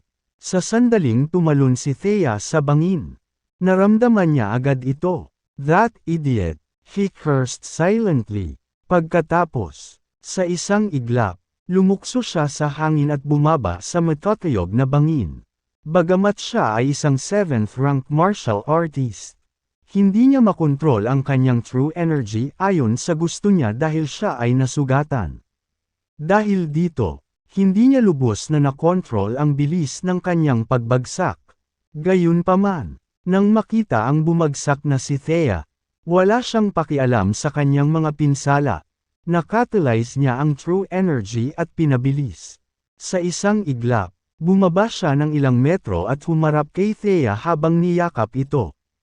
Kung mag-isa lang siya, magkakaroon siya ng lakas para lumipad pabalik. Gayunpaman, ngayon karga-karga niya ang isang tao sa kanyang mga bisig. Kasama ang kanyang mga pinsala. Hindi na siya makatatalon pabalik. Sa pagbagsak nila, bumagsak ang likod ni James sa dingding ng bangin. Halos mawalan siya ng malay dahil sa matinding sakit. Huminga ng malalim si James. Hindi siya nagpanik. Mabilis niyang nakatalyze ang true energy at ginamit ito para pabagalin ang pagbagsak. Bago pa sila mataman sa lupa, ang Blade of Justice sa kanyang kamay ay naglabas ng malakas na sword energy na tumama sa ibabaw ng lupa. With that, steady na silang lumapag. Pagkalapag nila, hindi na nakayanan ni James ang sakit at agad na bumagsak sa lupa. Samantala, namutla ang mukha ni Thea. Naging blanko ang kanyang isip nang tumalon siya sa bangin. Hindi niya napansin na nakayakap si James sa kanya. Pagkalapag lang nila ay unti-unti niyang naalala ang sarili. Nang makita si James, na umaagos ang dugo sa dibdib. Agad siyang yumuko. James! James! Sinubukan niyang tulungan si James na makatayo. Huwag mo akong hawakan. Namutla ang mukha ni James. At mahinang sinabi niya, kung gagalawin mo ako, hindi ko makontrol ang mga sugat ko. Mamamatay ako kapag nawalan ako ng maraming dugo. Nang marinig iyon ay napatigil si Thea. Ang kanyang mga mata ay puno ng luha. At humingi siya ng tawad. James, darling, I'm sorry. I didn't want to do this. But, I have no other choice. Sinabi sa akin ni Maxine na hindi ka namin papayagang magmukmak at ako lang ang makakapigil sa iyo. Kaya naman, hirap na bumangon si James at naupo sa isang lotus position sa lupa. Sinimulan niyang gawing catalyzing ang paraan ng paglilinaw ng pagpapagaling na naitala sa mga medikal na libro. Sa kabutihang palad, nagkaroon siya ng makapangyarihang true energy pagkatapos. Umabot sa 7th ranggo, kung hindi niya nailigtas si Thea habang may injury. Habang ginagamot niya ang kanyang sugat, tumingin siya kay Thea at nagtanong, sinasabi mo ba na si Maxine ang humiling sa iyo na patayin ako? Sinabi ni Maxine na habang nagtataglay ka ng matinding lakas, ako lang ang makakatalo sa iyo. Handa akong wakasan ang sarili kong buhay pagkatapos mong patayin. Pagkasabi nun, napayuko si Thea sa hiya. Nagsalubong ang kilay ni James. Anong balak ni Maxine? Kabanata 1197. Bakit ako sinusubukang patayin ni Maxine? Nagtaka si James. Naniniwala siya na kakaiba ito sa kanya. Si Maxine ay isang matalinong babae at haharapin ang isang problema sa lahat ng aspeto. Kung kahit si Maxine ay naniniwala na siya ay naging masama, nangangahulugan iyon na matagumpay niyang nalinlang ang mundo. Gayunpaman, ibinasura niya ang mga kaisipang iyon. Dapat may iniisip si Maxine. Gayunpaman, Hindi niya maisip siya sa sandaling ito. Darling. Please tell me na lahat ng nakita ko ay pawang pagpapanggap lang. Dapat may iba pa, di ba? Tumingin si Thea kay James na nagmamakaawa. Mahabang kwento, dahil sila lang. Sinabi ni James kay Thea ang buong katotohanan. Pagdating sa Mount Thunder Sect, inutusan ako ni Luke Jan na patayin si Jackson Cabrol, sect leader ng Mount Thunder Sect. Wala akong choice. Gayunpaman, hindi ko talaga siya pinatay ng totoo. Dahil alam ko na ang Mount Thunder Sect na puno ng mga especially iya mula sa Gu Sect. Nag-alok akong makipagtulungan kay Jackson pagkatapos niyang talunin siya. Isinalaysay ni James ang sunod-sunod na mga pangyayaring naganap. Nang marinig ito, natuwa si Thea. Alam niyang mabuting tao si James. I'm sorry sa ginawa kong kasalanan sa'yo. Sigh. Salamat sa iyo. Nasira ang plano ko. Huminga ng malalim si James. Pagkatapos, sinimulan niyang gamutin ang kanyang mga sugat. Matapos mabutas ng espada ni Thea ang kanyang mga organo. Nabitin na ngayon ang kanyang buhay sa isang sinulid. Patay na sana siya kung hindi siya umabot sa ikapitong ranggo. Lumala rin ang kanyang mga sugat matapos tumalon sa bangin para iligtas si Thea. Ngayon, kailangan niya ng medikal na atensyon. Kung hindi, siya ay nasa mortal na panganib. Sa labas ng Mount Thunder Sect, natigilan si Luke Jan at ang iba nang makita si James na tumalon mula sa bangin. Nagmura si Luke Jan. What the hell? Isinakripisyo niya lang ba ang buhay niya para sa isang babae? What a piece of trash! Galit na galit siya. Natusok na ng espada ang katawan niya. Ngayong tumalon na siya sa matatayog na bangin. Wala nang paraan na buhay pa siya. Eksakto. Kahit na para sa isang 7th rank martial artist. Imposible iyon. Ang 12 zodiac ay nag-uusap ng pabulong. Nakatingin sa bangin. Inutusan ni Luke Jan. Bryce, pumunta ka at tingnan mo. Naiintindihan. Tumango si Bryce at naglakad papunta sa gilid ng bangin. Tapos, tumingin siya sa ibaba. Nababalot ito ng ambon. At hindi niya makita ang ilalim. Gayunpaman, dahil isa siyang pick na pang-6 na ranggo na martial artist. Madali pa rin itong magawa. Luke Jan, dapat kang tumuloy sa ngayon. Babalik ako agad. Got it? Sabi ni Luke Jan. Si James ay nagtataglay ng napakalaking lakas. Kahit na nabigo siyang iligtas si Thea Callahan, dapat ay buhay pa rin siya. Gayunpaman, imposibleng makabalik siya ng mag-isa dahil nasugatan siya. Bumaba ka doon at ibalik siya ng ligtas.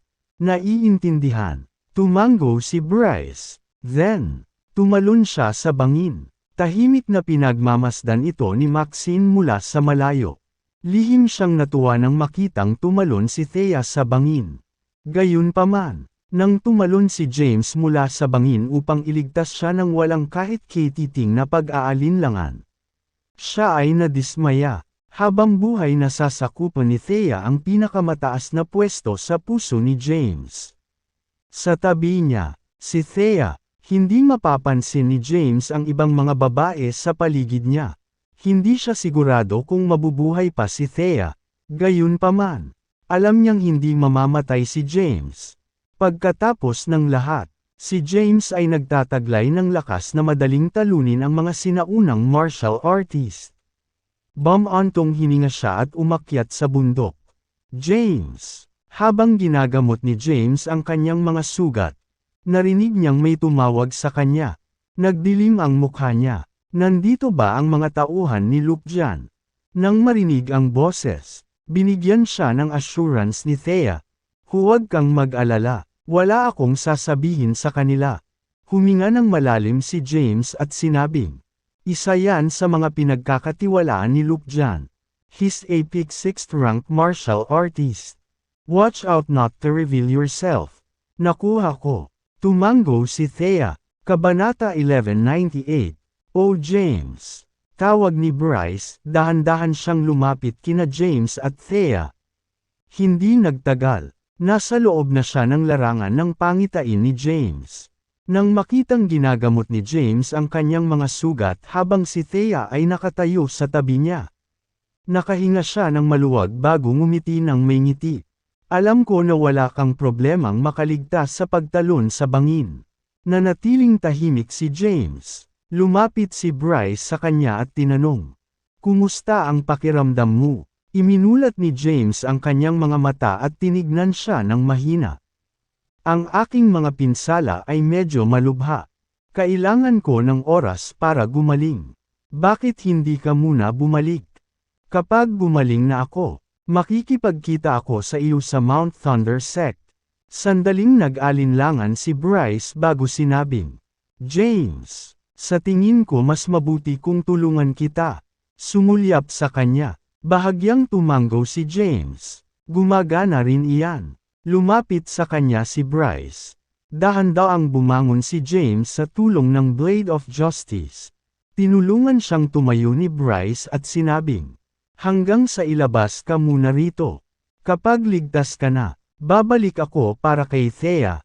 "Oo naman." Tumango si James. "Tara, umalis na tayo." Hawak-hawak si James sa braso. Pinag-catalyze ni Bryce ang true energy at nagsimulang umakyat sa bangin. Gayunpaman, sa sandaling iyon, hinugot ni James ang Blade of Justice at tinusok ang katawan ni Bryce. "Ikaw!" Natigilan si Bryce. Nanlalaki ang mata niya. Hindi makapaniwala sa nangyari. Pagkatapos, na-catalyze ni James ang lahat ng kanyang natitirang true energy sa kanyang palad. At hinampas niya ng malakas ang dibdib ni Bryce. Natusok ang dibdib ni Bryce sa impact. Naging duguan ito at naputol. Pagkatapos, pinalipad siya ng isang malakas na puwersa.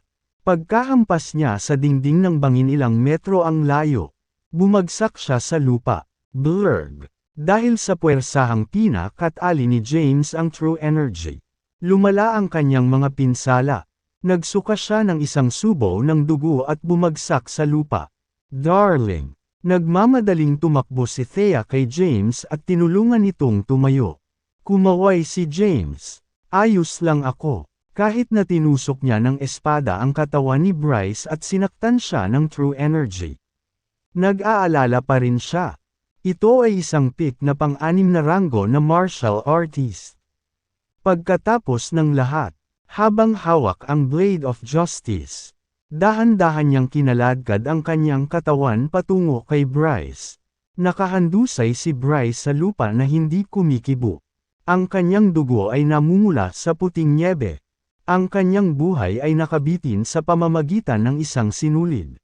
Nang makita niya si James na naglalakad palapit sa kanya, nagalit siya. "Tinatrato kita bilang kapatid, James. Paano mo nagawa sa akin ito?" Bumalatay ang galit sa kanyang mukha. Hindi akalain ni Bryce na aatakihin siya ni James. "Unfortunately, we're from different sides. After all," malamig na sabi ni James. Ayaw din siyang tawagan ni James. Gayunpaman, siya ang pinagkakatiwalaan ni Luke dyan. Dahil dito, ito ang perpektong pagkakataon.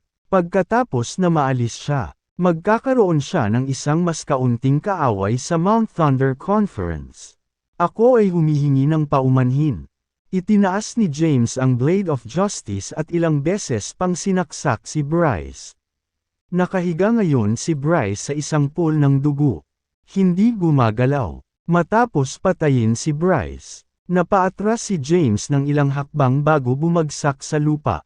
Nagmamadaling lumapit si Thea at tinulungan siyang makatayo. Pagkatapos, umupo si James sa isang lotus na posisyon at pinaganya ang paraan ng paglilinang ng pagpapagaling. Pagkatapos ng ilang minutong Pager regulasyon, naging matatag ang kalagayan ni James. Sinulyapan niya ang bangkay ni Bryce. Alam niyang tiyak na magpapadala si Luke dyan ng maraming lalaki para hanapin ang kinaroroonan ni Bryce kapag hindi siya nakabalik kaagad. "Thea, maghukay ka ng butas." Utos niya. "Nakuha ko." Pagkatapos ay nagsimulang maghukay ng butas si Thea gamit ang kanyang espada.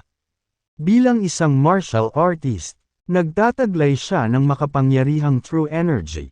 Dahil dito, ang paghuhukay ng butas ay isang madaling gawain para sa kanya. Hindi nagtagal, hinukay ang isang butas na ilang metro ang lalim. Bahaging kumaway si James. Ang kanyang natitirang true energy ay bumubuo ng daloy ng enerhiya na naghatid sa bangkay ni Bryce sa butas. Samantala, sinimulan ni Thea na iba ang butas nang nakapalibot sa yelo at nyebe. Nahulog ang snow. Hindi nagtagal. Walang bakas ng mantsa ng dugo ang naiwan. Samantala, umalis si James sa lugar at nagtungo sa kabilang bahagi ng bangin ipagpatuloy ang paggamot sa kanyang mga pinsala. Nagtungo si Luke Jan sa Mount Thunder Sect. Sa mga tarangkahan ng Mount Thunder Sect, maraming disipulo ang tinatanggap ang mga martial artist mula sa buong Seoul. Bilang tagapag-ayos ng komperensyang ito, ang Mount Thunder Sect ay hindi tumatanggi sa pagpasok ng sinuman. Personal nilang tatanggapin ang mga ito at mag-aayos ng tirahan para sa kanila. Gayunpaman, napakaraming mga martial artist, maging ang bundok. Walang mga bakanteng silid ang Thunder Sect. At kaya, nagsimula silang magtayo ng mga bahay na gawa sa kahoy bilang pansamantalang tuluyan. Dinala si Luke Jan at ang iba pa sa isang kahoy na bahay. Makalipas ang ilang oras na paghihintay ay hindi pa rin bumabalik si Bryce sa kanila. Nakasimangot na sabi ni Luke Jan. Bakit hindi pa siya bumabalik? Nag-aalala siya at gusto niyang hanapin si Bryce mismo. Kasabay nito, sa isang bakanteng bulwagan sa Mount Thunder Sect, maraming bangkay ang nakahiga sa bulwagan. Pinatay silang lahat ni James. Kriek. Bumukas ang pinto at pumasok ang isang magandang babae. Si Maxine iyon. Naniniwala si Maxine na may kakaiba. Dahil matagal na niyang kakilala si James. Alam niya ang ugali nito. Walang paraan na papatayin niya ang mga inosenteng tao. Ngayon, gayunpaman, siya ay napatunayang mali. Pumunta siya dito para tingnan ang mga taong pinatay ni James. Naglakad siya papunta sa bangkay ni Tobias at itinaas ang puting tela na nakatikip sa bangkay. Mapatla ang mukha ni Tobias. At hindi siya nagpakita ng mga palatandaan ng buhay. Hinawakan ni Maxine ang kamay niya. Malamig ang yelo noon. Pagkatapos, kinuha niya ang kanyang pulso. Hindi na siya humihinga. Tinitigan siya nito ng mataman. How surreal, bulong niya. Hanggang ngayon, nahihirapan pa rin siyang paniwalaan na papatayin ni James si Tobias. Gayunpaman, naroon ang bangkay ni Tobias. Nakahandusay sa lupa, hindi gumagalaw. Lumingon siya at siniyasat ang kalagayan ng iba pang mga bangkay. Gayunpaman, ang resulta ay pareho. Hindi na tumitibok ang kanilang mga puso. At hindi na sila nagpakita ng anumang palatandaan ng buhay. Ang ilan ay sumasailalim pa sa post-mortem rigidity. Kakaiba, tumayo si Maxine at tinignan ang mga bangkay. Nag-iisip. Hinaplos niya ang kanyang baba. Anong ginagawa mo? Isang boses ang pumutol sa kanyang iniisip. 2/3. Napalingon si Maxine. Pumasok ang isang babaeng may dalang espada. Ito ay si Delaney Cabrol. Ang binibini ng Mount Thunder Sect at anak ni Jackson Cabrol. Sect leader ng Mount Thunder Sect. Kabanata 1200. Anong ginagawa mo dito? Sinong nagpapasok sa'yo? Pumasok si Delaney at tinitigan ng masama si Maxine. Sumulyap kay Delaney. Malamig na tanong ni Maxine. What? Can't I have a look? Dapat nating igalang ang namatay.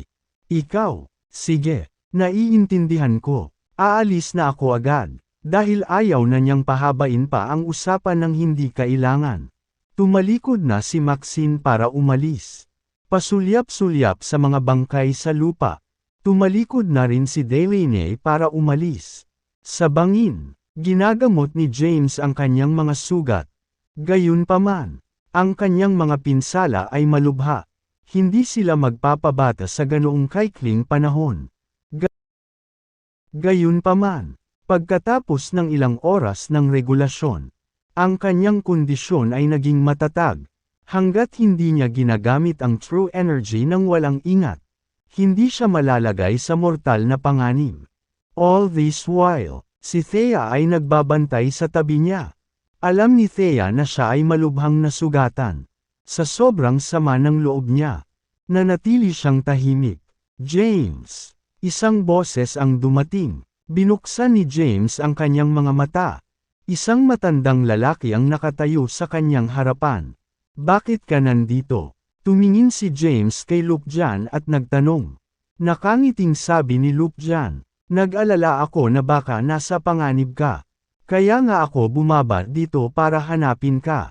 Pagkasabi niya noon ay nilaybot niya ang paningin sa paligid. Gayunpaman, wala siyang mahanap na bakas ni Bryce. Tanong niya, by the way, I asked Bryce to come down here and look for you. Gayunpaman, lumipas na ang mga oras. At wala pa rin siyang palatandaan. Nakita mo na ba siya? Bumaba siya para hanapin ako. Natigilan si James bago nagtanong. Totoo ba iyon? Ano? Hindi ba? Saglit na natigilan si Lupjan. Umiling si James at sinabing, I've been here treating my injuries all this while. Bryce never came. Dumilim ang mukha ni Lupjan. At tinitigan si James. Nagsasabi ka ba ng totoo? Oo. Tumango si James. Sinuportahan ang sarili gamit ang Blade of Justice. Nahihirapan siyang bumangon. Gayunpaman, sa sandaling tumayo siya, lumala ang kanyang kondisyon. At umagos ang dugo mula sa kanyang pinsala. Nagmamadaling lumapit si Thea at tinulungan si James na makatayo. I'm sorry, darling. Kasalanan ko ang lahat. Hindi kita dapat inatake. Bahagyang kumaway si James. Tinitigan ni Lupjan si James.